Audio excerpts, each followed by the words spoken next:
the video. No,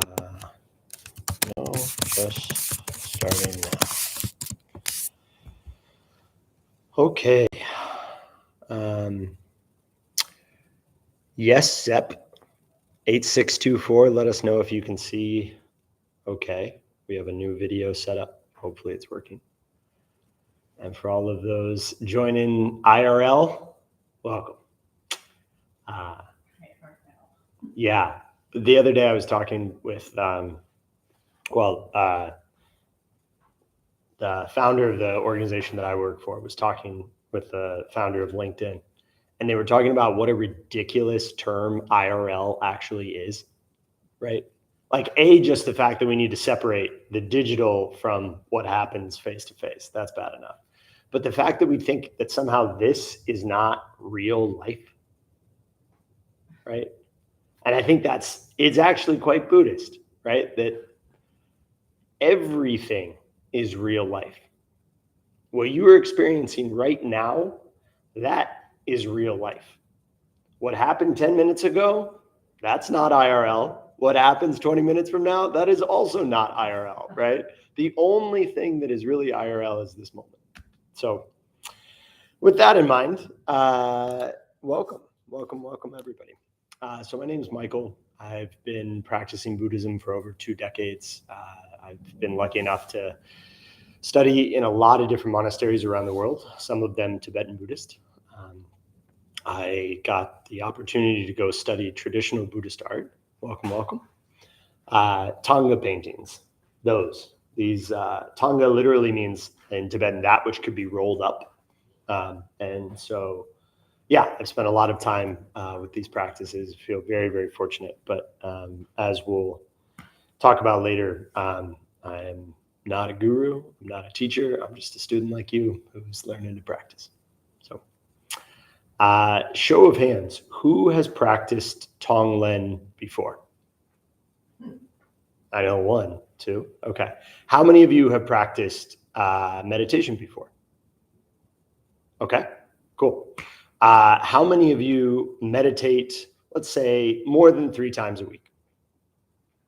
Okay, cool, nice. For those of you who didn't raise your hand, leave, get out right now. You're not welcome here. Just kidding. It's, yeah, we'll start very much from the basics. And the important thing to remember with meditation is that it is like any other skill, right? The more you do it, the easier it gets, the more you learn about it, the more nuance, the more just like depths unfold. But it's a practice, right? Yeah.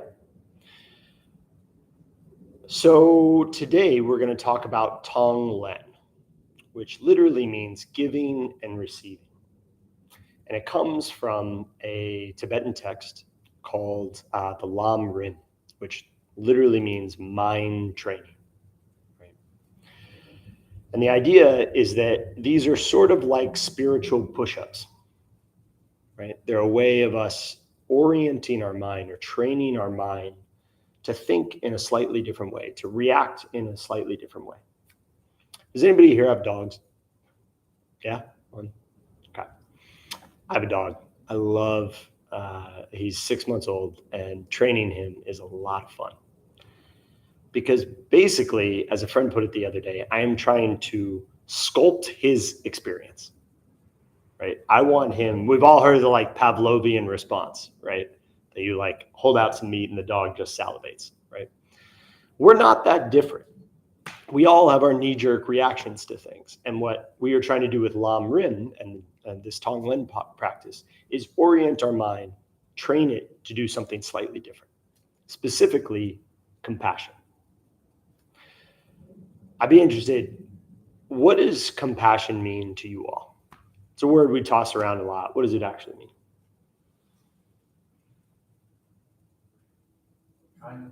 Kindness, yeah, absolutely. To feel a connection with the other in that kindness. Yes, absolutely.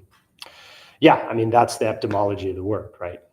Compassion, like ko, to literally be with, and then passion, to feel, right? And that's exactly what we're going to do, right? We're going to practice feeling with others. So there's 4 steps in Tonglen, and I'll explain them right here, but don't worry, there's no pop quiz, and we'll go through them one by one. The first thing that you do is open up. And I'll explain more why this is important, but the idea is that you really want to create as spacious of a container as possible. Because the second thing we're going to do is turn towards suffering.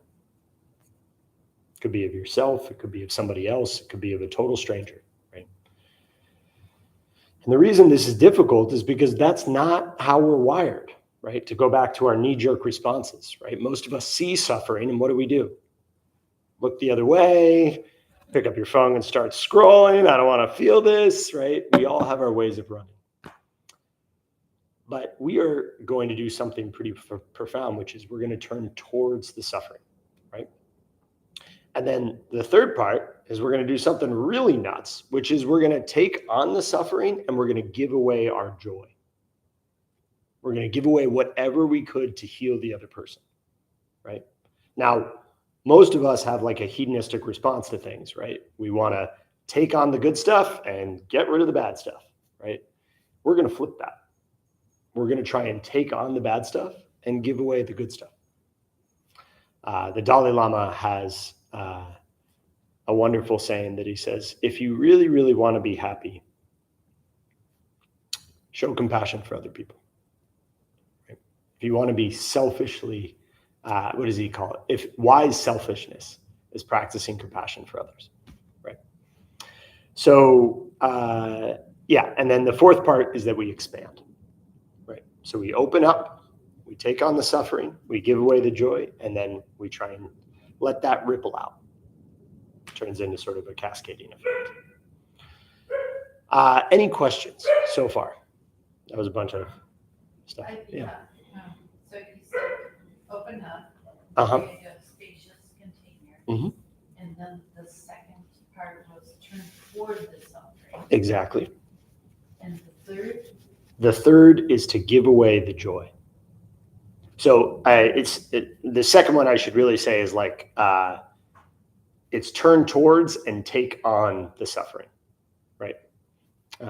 So we are receiving, again, it's giving and receiving. We are receiving the suffering and we are giving away the joy.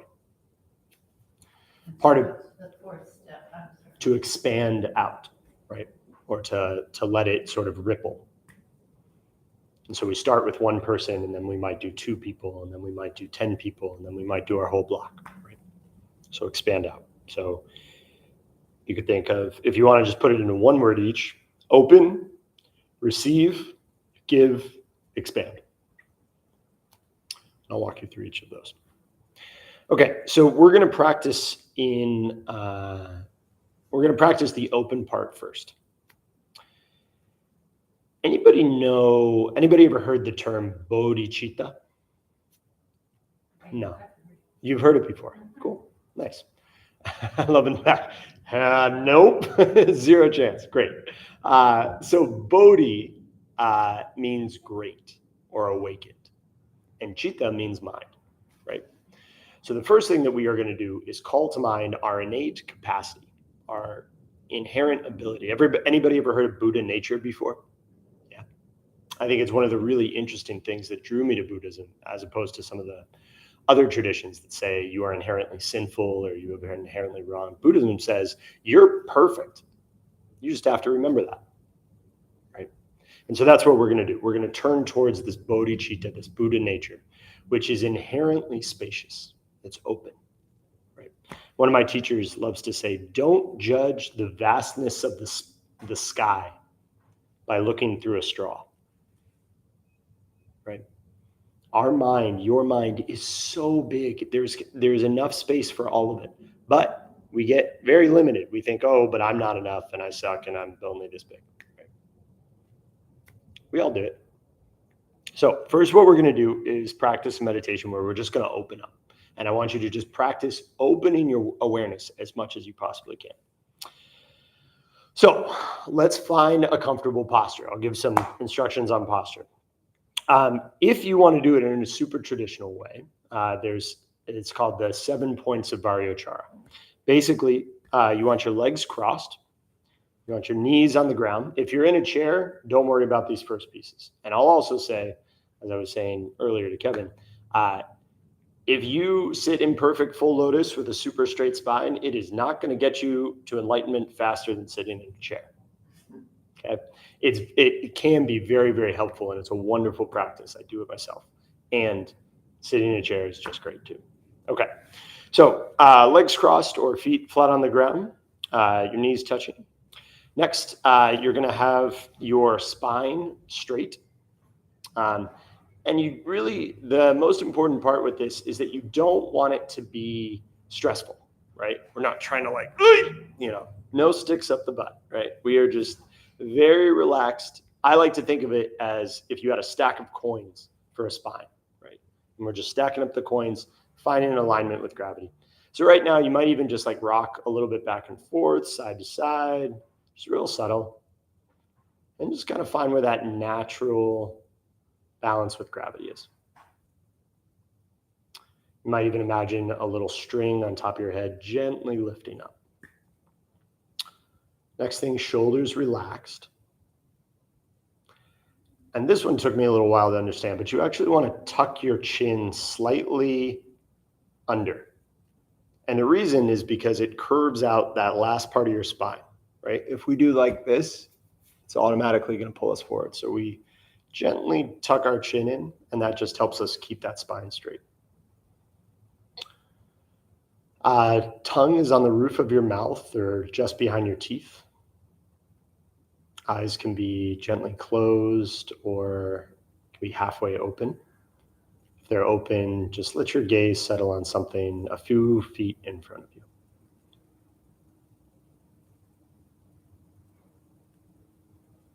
And your hands can either be in your lap, left hand over right, right hand over left, palms lightly or thumbs lightly touching, or on your knees is totally fine too.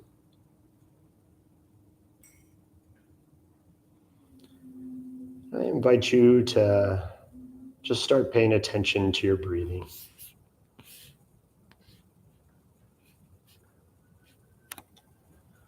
Notice the gentle movement of air in and out of your nostrils.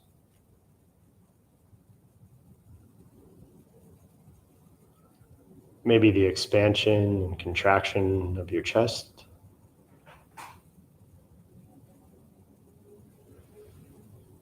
Or the rise and fall of your belly, your abdominal wall.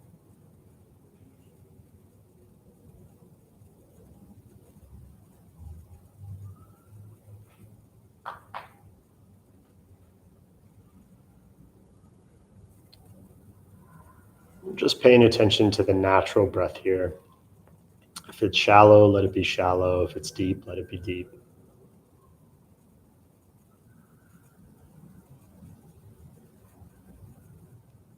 Your body knows exactly how much oxygen it needs.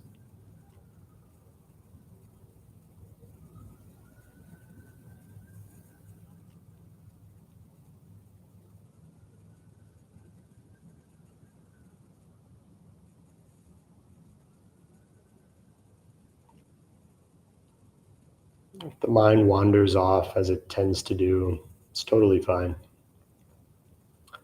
Gently bring it back. Just like you were working with a small child. Take their hand, bring them back to the breath.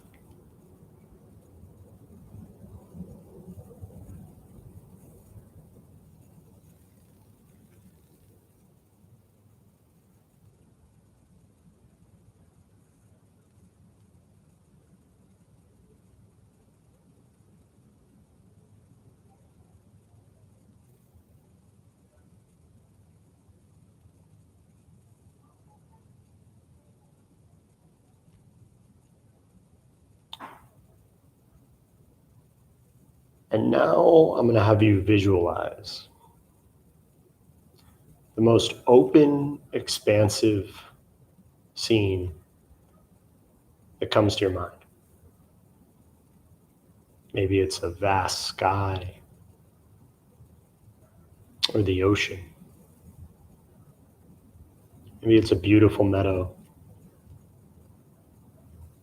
lined with trees.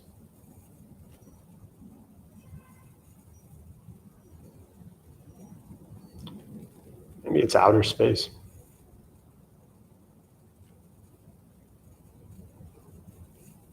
Whatever comes to mind is perfectly fine.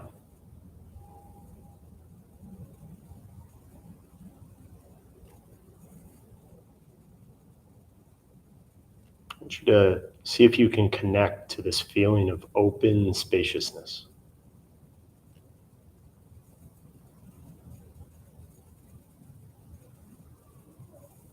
What does it feel like in your body?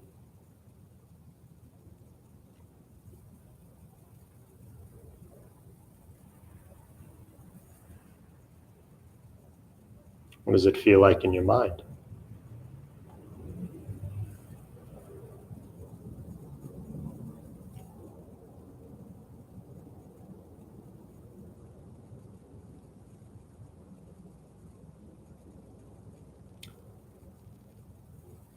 See if you can keep expanding.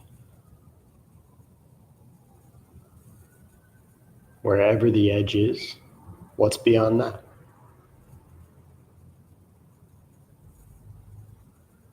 What's beyond that?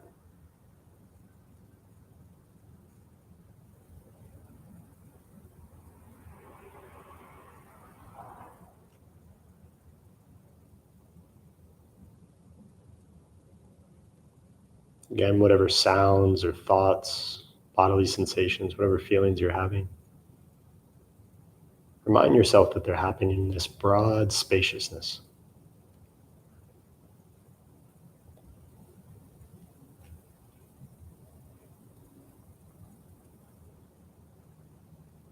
See if you can watch them from that zoomed out perspective.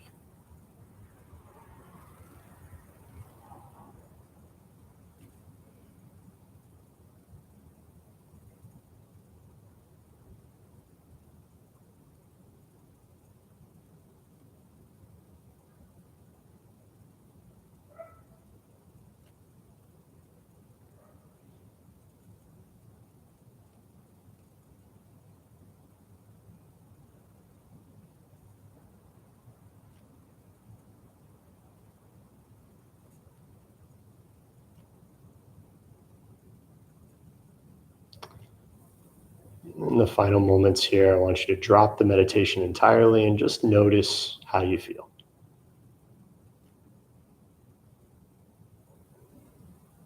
What's going on in your body, in your heart, and in your mind.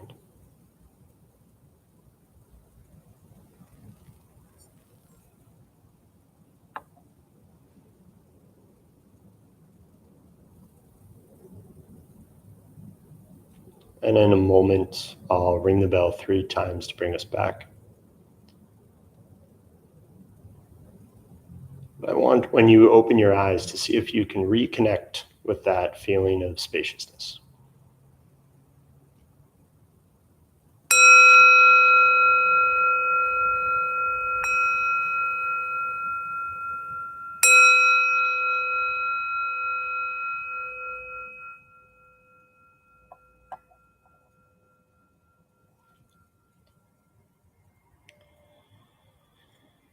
And if your eyes were closed, you can gently open them. Let me just take in the light and the space around you. Remember to call in that feeling of spaciousness.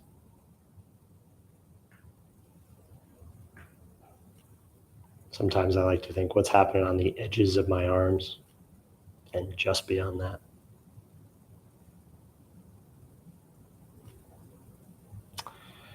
And when you're ready, you can give it a little shake, a little twist if that feels right, and bring it on back.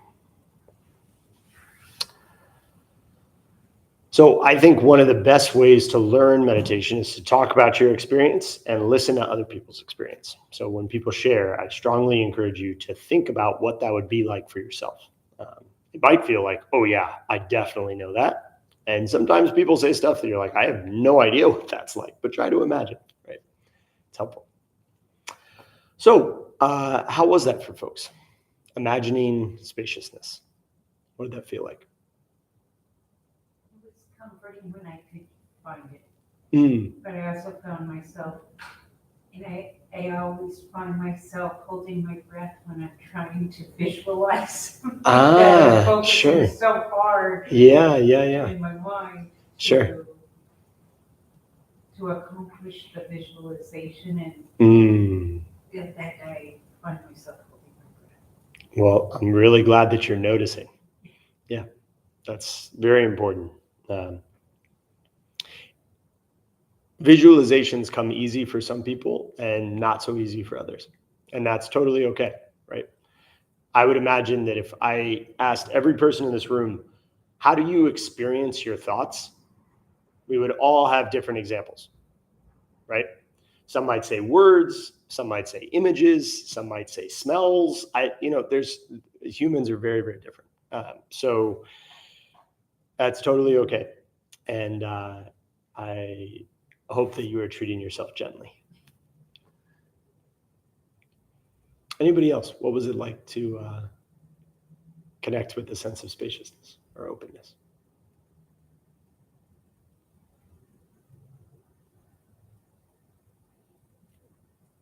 Was it hard?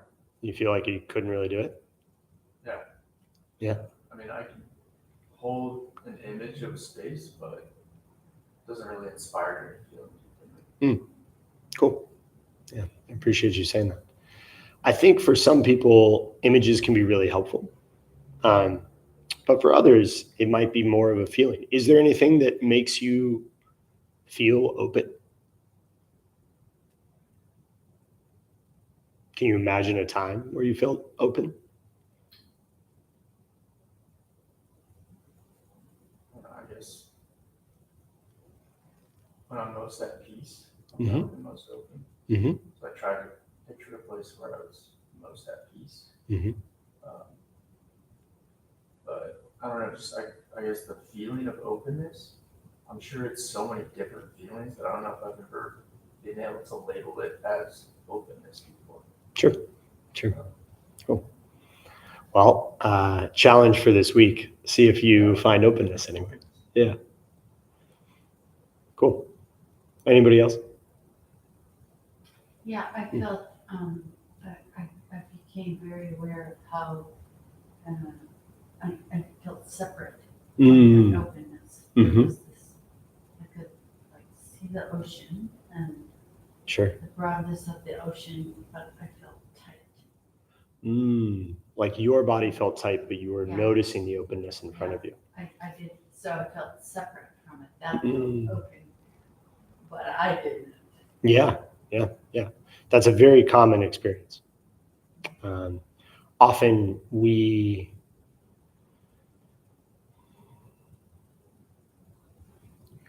it felt like something I was doing as opposed to feeling. Sure. The openness was something that you were doing rather than what you were feeling, right? That's great. I think the way that I'm having you all explore openness, there's another way that we could do it, and maybe we'll try that instead next. I'd be interested for you, when you noticed that tightness, was there any part of you that felt like you could be with that tightness? Yeah, I felt connected with the tightness. Right. There's a little judgment on self-judgment there. Sure. And see the openness of the ocean. Right. And growing open. Right. More open. And I just felt, I don't know how separate. else to say it, but separate from it. Totally understandable. That's, again, very common, and that's part of what we are playing around with here, right? Because the mind has a tendency to get stuck on things, right? And especially when we start to feel tight, we start to feel down on ourselves, we start to feel less than, not worthy, right? We all have our inner critic, right? And when that spiral starts going, it tightens and it constricts and it gets like, I am so different from the rest of the world, right? But part of what we are learning in Buddhism is that we are never separate. That is what the Buddha called delusion. We experience things as separate, right? But that's not actually the way things are. And I'll give you some examples. One, would you have been experiencing that had you not come here, sat in these chairs, listened to my voice, and tried to experience this vast sea in front of you, right? That separation was partially defined from the causes and conditions that you are currently in, right? So you are not separate from all of this, right? The other one would be within your own experience, you being able to notice that constriction and see the sea means that you are not the constriction. You can see the constriction, right? And you also said you saw the part that judged. And you also said you saw the part externally, and it felt separate. But the fact that there's an observer means that, like, a fish can't be water, right? A fish what? Can't be water, right? There's always an observer. And because there's that observer, it means that there is some degree of awareness about your experience, right? We are never separate. And it can often feel like that. So I want to just acknowledge that. Okay.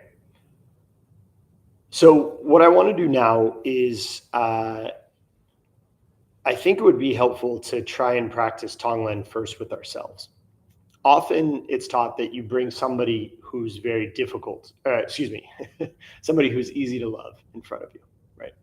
Because most of us, I don't know about all of you, but like, anybody have a very simple, easy relationship with themselves? Yeah, probably not, right?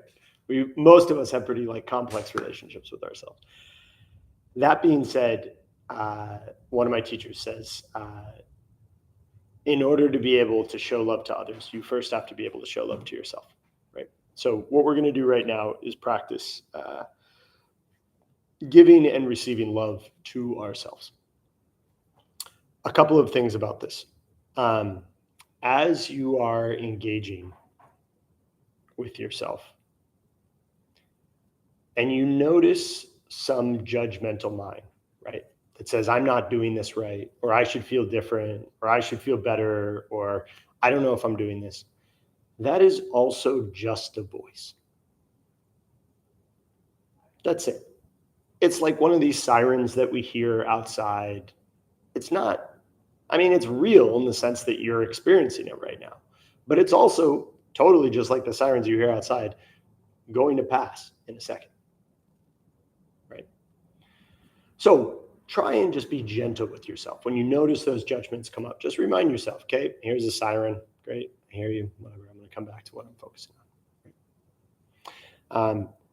And the other thing I want you to focus, we're going to take on the suffering we feel, and we're going to give back joy. And I want you to focus at least 40% taking in and 60% giving. Really try and focus on that joy, right? It's easy to get lost in the pain. It's easy to like let that be the whole thing. Really focus on the joy. Okay. So again, you can find your posture, feet on the ground or crossed. Spine straight and relaxed. Chin slightly tucked. Mouth closed and your tongue either on the roof of your mouth or right behind your teeth. Just letting it rest in your mouth. Eyes closed or partially open. If they're open, let your gaze just gently rest in front of you.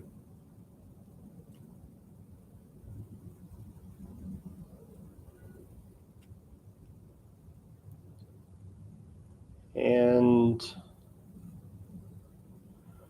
start to pay attention again, first to just your breath.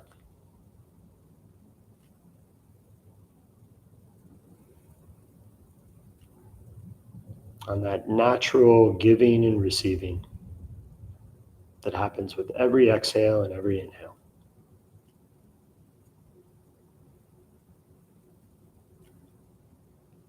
You might notice the way that you naturally receive oxygen with your in-breath.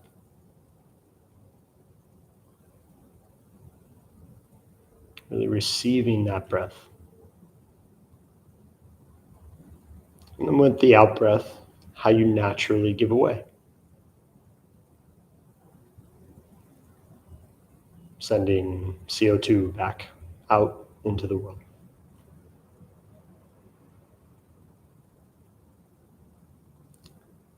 Then you might take a few rounds just thinking about how breathing in nourishes you. And if it's helpful, how breathing out nourishes all the green things. This natural, very virtuous cycle.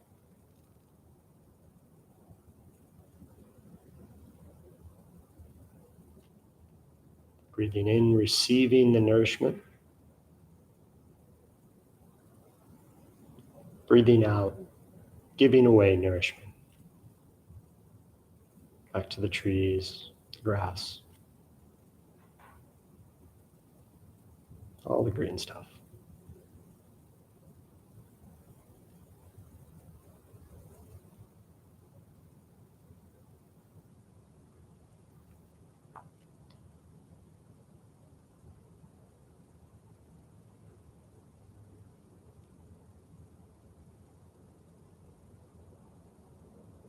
Receiving and giving away.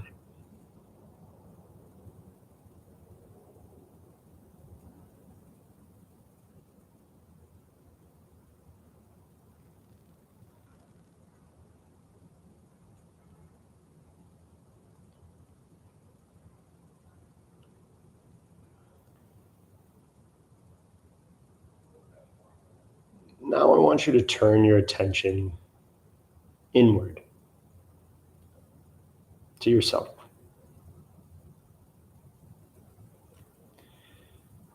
To any part of you that is struggling a little bit right now.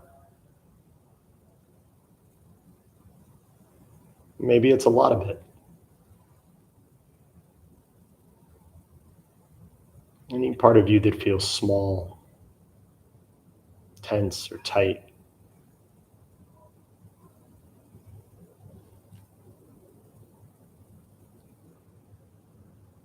Could be a situation in your life.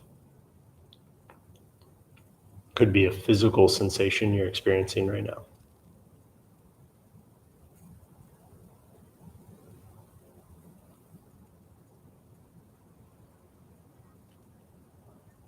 And I want you to bring it into as much vivid detail as possible.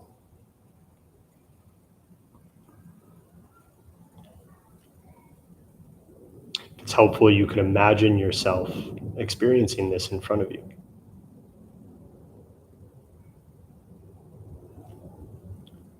Or you might also notice, where do you feel this in your body?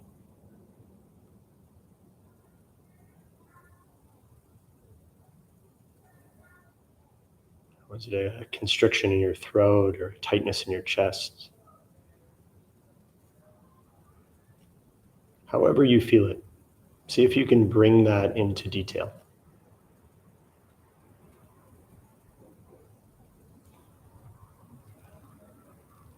And with each in-breath, I want you to imagine you really see it. You receive it. You open to it.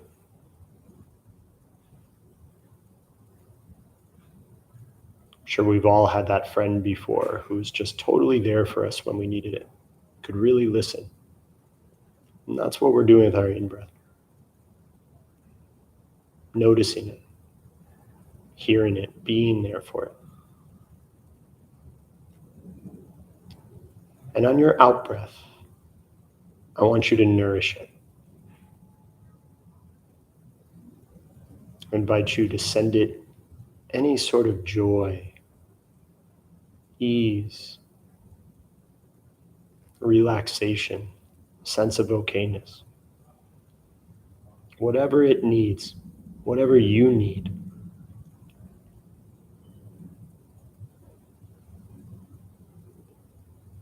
Again, breathing in, we receive it, we open to it. Breathing out, we nourish it.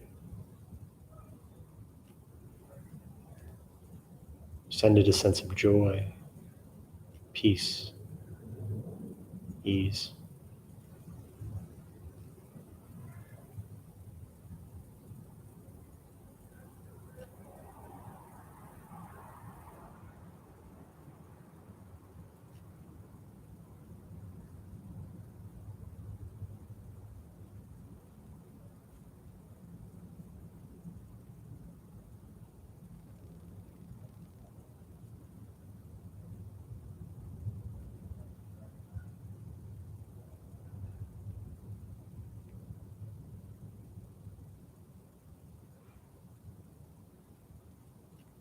If you find yourself getting stuck saying, I don't know what to give it, I don't know if I have anything.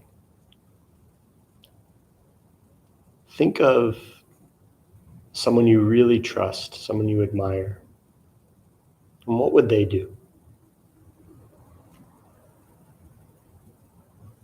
How would they respond to this pain?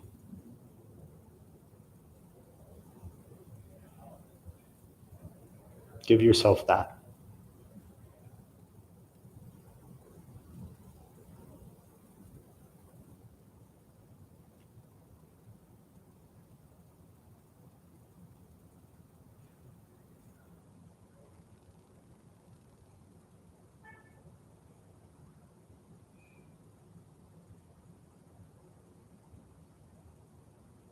Breathing in, I see you. I hear you. Breathing out, I am there for you.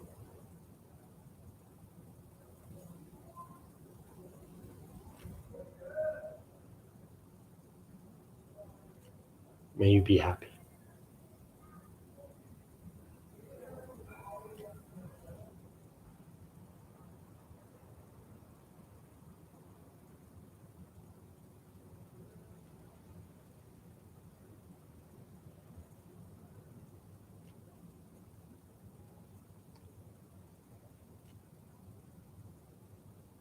As you continue to send that nourishment,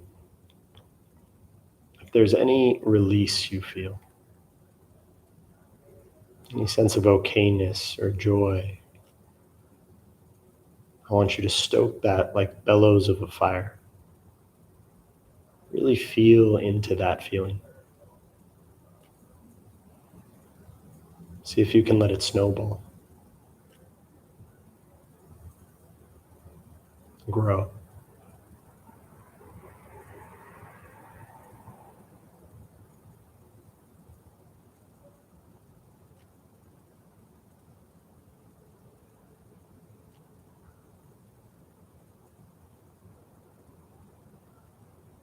Maybe it's a feeling of warmth, being held,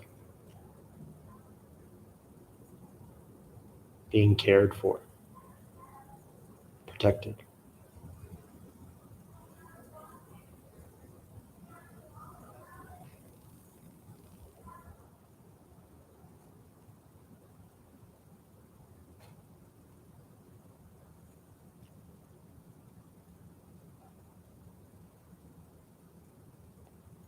Again, breathing in, receiving whatever it is you're going through.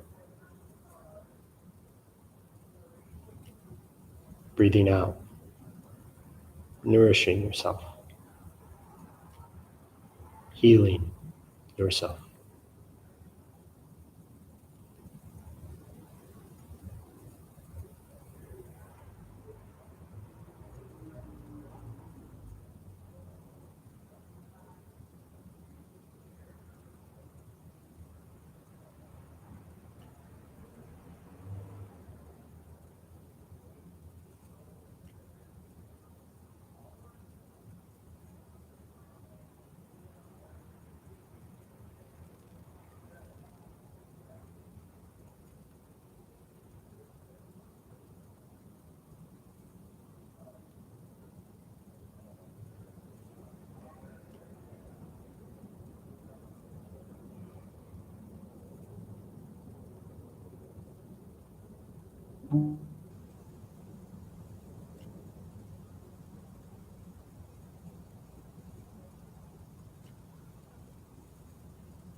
I see you,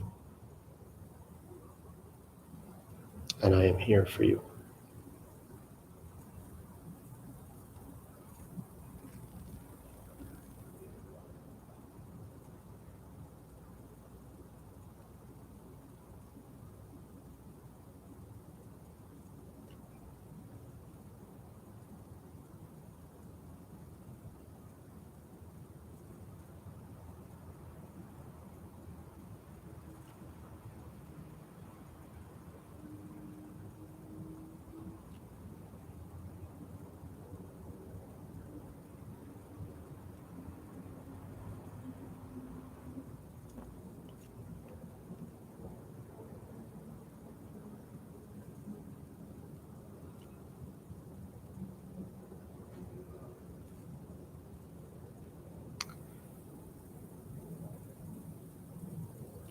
For these next couple of breaths, I want you to think about what would be the greatest gift you could possibly give yourself,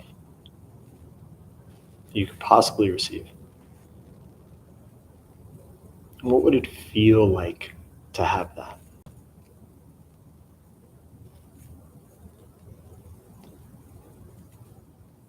With each out breath, see if you can sink into that feeling.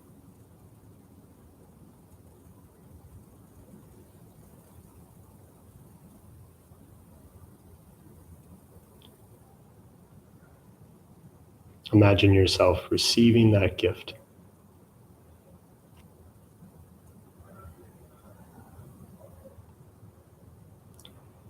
Give it away with the out breath and receive it with the in breath.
Now you can drop any visualization, any trying, any doing.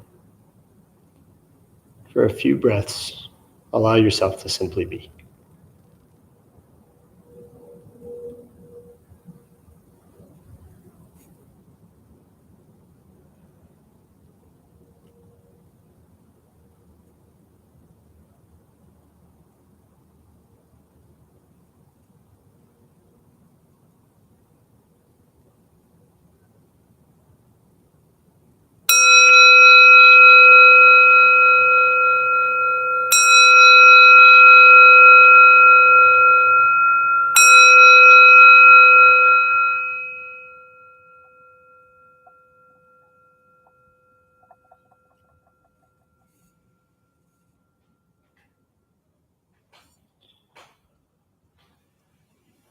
And if your eyes are closed, you can gently open them and give yourself a little shake, a little twist. If you need to stretch out your legs, go for it.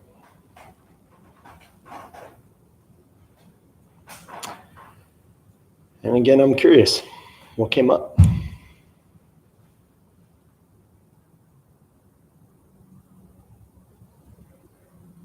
Didn't feel very successful. Why do you I say? don't know what it looks like to be kind to myself. I mean, yeah. Or I just kept imagining, what was it? Was it pampering, like a rub on the forehead? What was it? And I think that I need to look up examples of what that looks like, so I'll have something to imagine when I try this again. Sure. Because I don't know what it looks like. I just kept wanting to hold my chest. Yeah. Well, I encourage you to do that next time. You don't need to keep your hands here. In fact, I think as my meditation practice has developed a lot, my body just moves. Sometimes my body just moves, right? And sometimes that's like a feeling of care that we need to give ourselves. Sometimes it's maybe you need to lie down on the ground for a second, or something's moving through you and you just gotta shake. Totally okay. The other thing I would say is,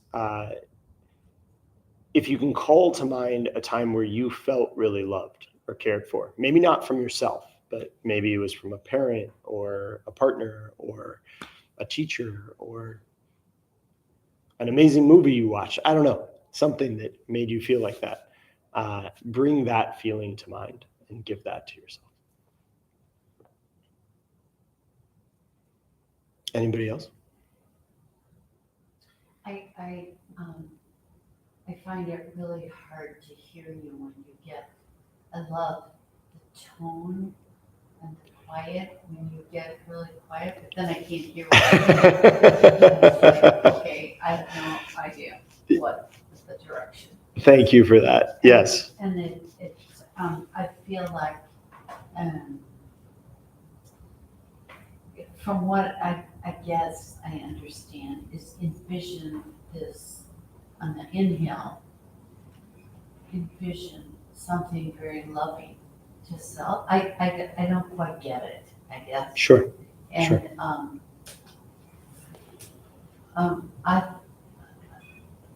I noticed, one thing I noticed is that the inhale was way longer than the exhale.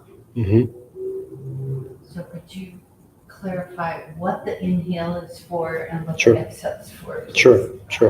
A little louder than normal. Yeah, I'll try and project a little bit. And I apologize for that. I've been told before that I get into my own meditative state and then things get kind of quiet. And I forget that we are in a big room and I need to project. So I will work on that. Thank you.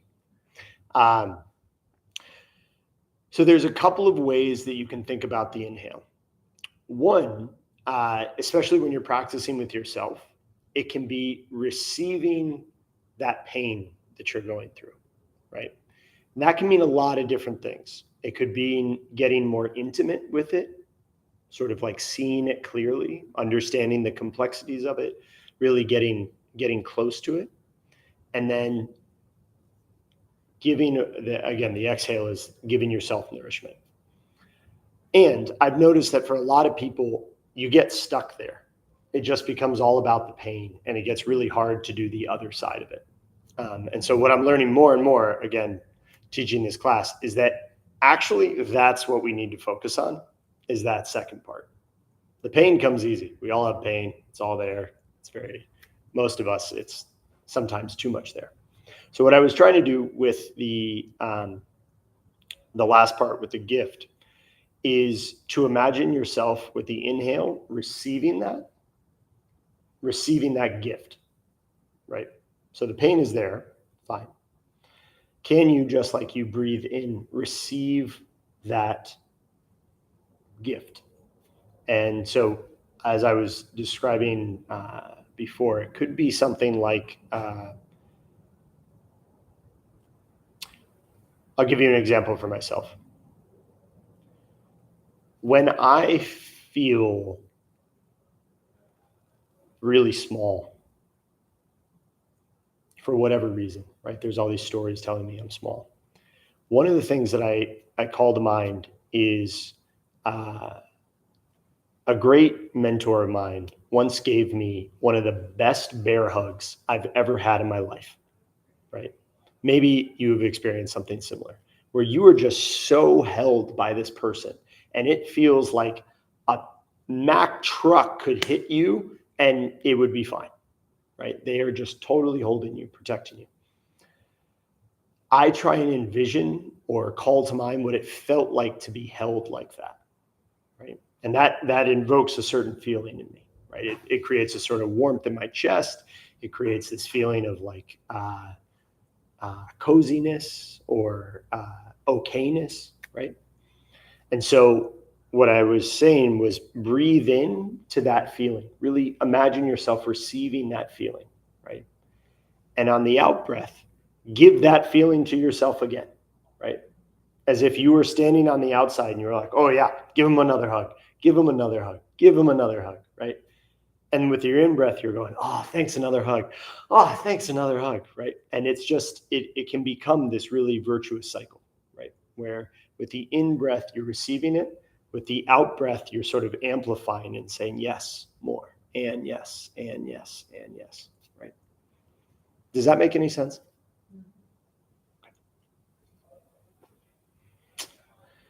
So each of these rounds of inhale, exhale, in what you just described, I'm understanding they're all connected. Yes.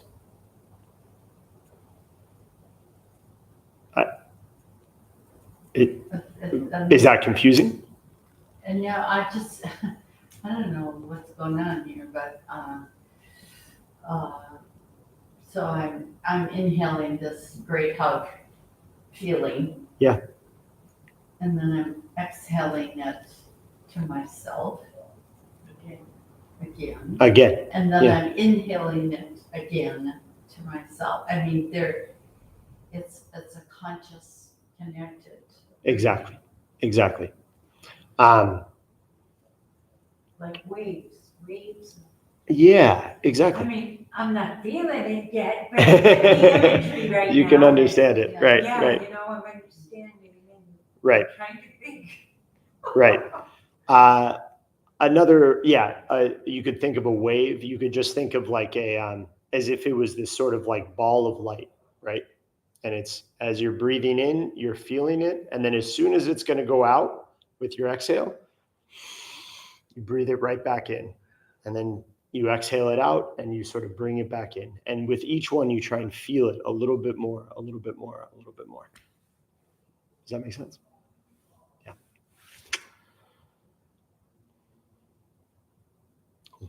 Yeah. I was just thinking about like the line of work that I'm in, working with really hard, strong men, and let's just say I don't think there's any yogis with who I'm working with, and I just want to be like soft, kind of fun, go with the flow type of guy. And, I definitely feel constricted at work, like what you're talking about, and not really being able to fully be myself in that space. And, sure.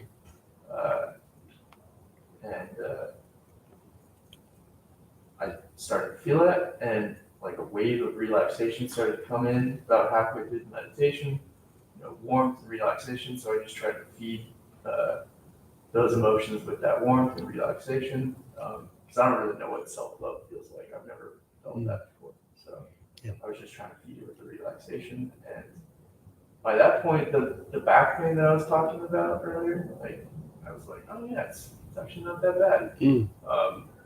So it made me think maybe like the slouchiness is connected to that pain in some way. But then I started thinking, well, maybe my back is actually just like slouching right now. So then I started to straighten my back out. And, Sure. But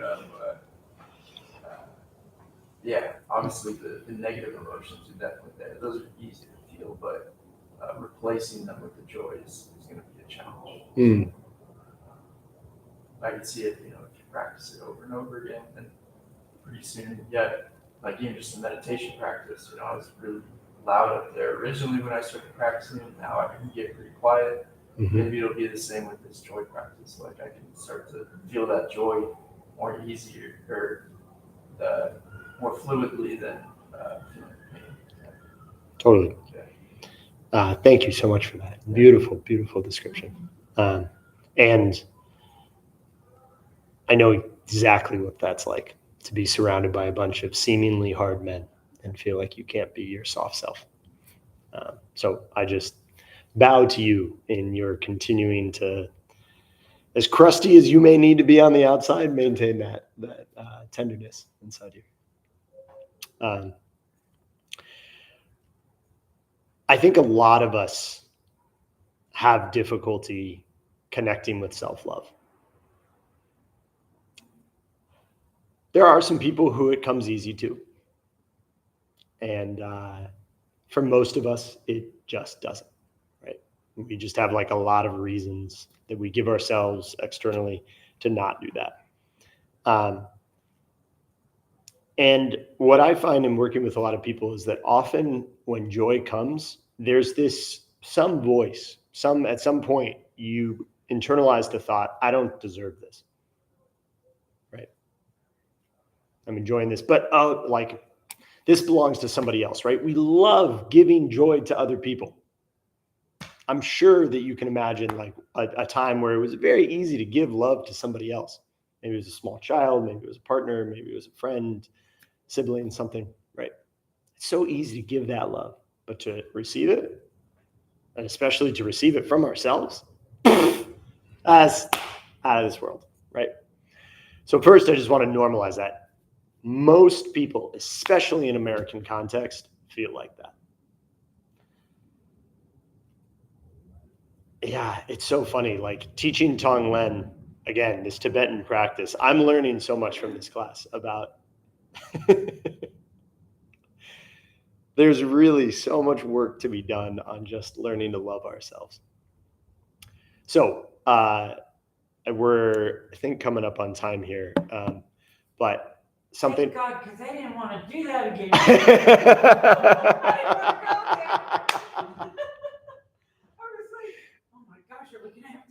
No, I'm not making you plunge back in.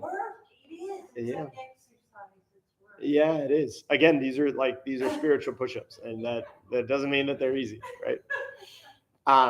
So something I would challenge you all to do this week, as just like a practice that's not necessarily meditation, but totally meditation. Whenever you find yourself enjoying something, could be a delicious bite of food, it could be an awesome song that you hear, it could be like a sunbeam that like hits you just right, whatever it is, right? Big, small, whatever. See if you can remember to just say to yourself, I deserve this, right? And as soon as that part comes up that says, no, you don't, say, you deserve this. And see if you can, again, just breathe into that joy. And whatever that little part of you that's saying you don't, send it to them too. Send them the joy. Cool. Well, thank you all so much for practicing tonight. I realize, I think this was maybe more helpful for me than it was for you, but I really appreciate you all working through it with me. So to finish off, we're just going to dedicate the merit.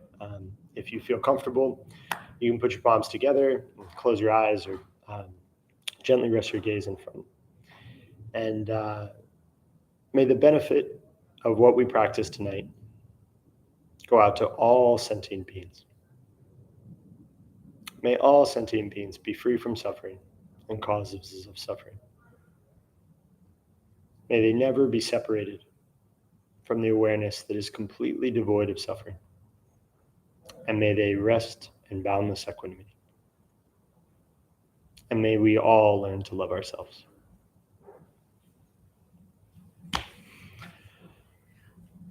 Thank you all. I know I've practiced Tonglen before, Yeah. just a few times as dark smoke. Mm-hmm. I don't know if you've heard that. Yeah. But that's how the few times I practiced it, we were supposed to imagine dark smoke coming in and Yep. sending white light out. Mm-hmm. But that's usually how I teach it. But tonight okay. I thought we would do something a little bit Well, different. yeah. It doesn't, I mean, yeah, well, it's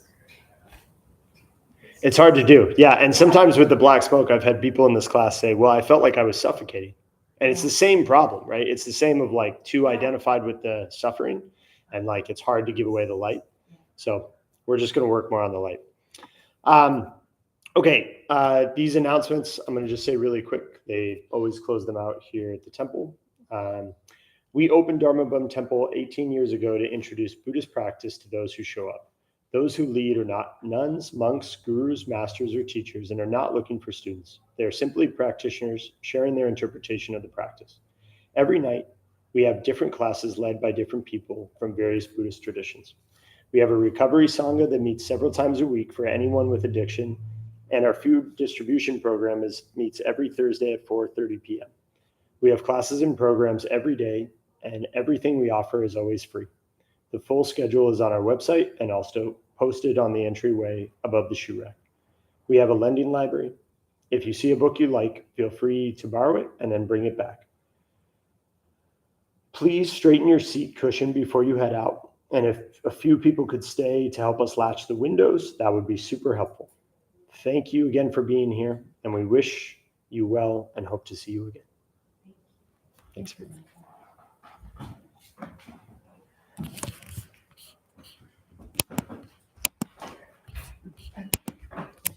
Yeah.